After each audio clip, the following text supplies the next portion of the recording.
яг юу вэ хам? Чиний сэтгэл дотор сэв зураас би юу хам? Чиний мэдэх хамгийн сайн бас муу гэж юу вэ хам? Нэмдэрлийг яаж мэдэрч яаж амсгалдаг вэ хам? Чиний итгэл үнэмшил чи яг юу вэ хам? Чиний сэтгэл дотор сэв зураас би юу хам? Чиний мэдэх хамгийн сайн бас муу гэж юу вэ хам? Нэмдэрлийг яаж мэдэрч яаж амсгалдаг вэ хам? Ялцсан үедээ өөрийгөө яаж мэдэрдэг вэ хамаа? Өвцөн эсвэл үлсэн үедээ өөрийгөө яаж илэрхийлдэг вэ хамаа?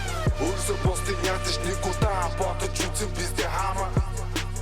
Үхэл хаслаас эхлээд айлын хагцал дундаж амьдрал уртос богино буруу замаар буудаа тэвэл буурлорво бүгдийн чамаас булаа чаавн ядах хөнгөө хамаа. Гэхдээ буруу зуршлгүй амьдрах нь өөрөө зүг байж чадах юм уу хамаа? Хамгийн сайхан тэгээд хамгийн сайхан гэж юу хамаа? Хараад лизэн хард эмэг шиг когийн пистанаас амьдралын булаа чаавн нислэг Монгол улсын татвар татаас 26 чиний итгэл үнэмшил чинь яг юу вэ хамаа? Чиний сэтгэл дотор сэв зураас би юу хамаа? Чиний мэдэх хамгийн сайн бас муу гэж юу вэ хамаа? Нэмдэрлийг яаж мэдэрч яаж амсгалдаг вэ хамаа?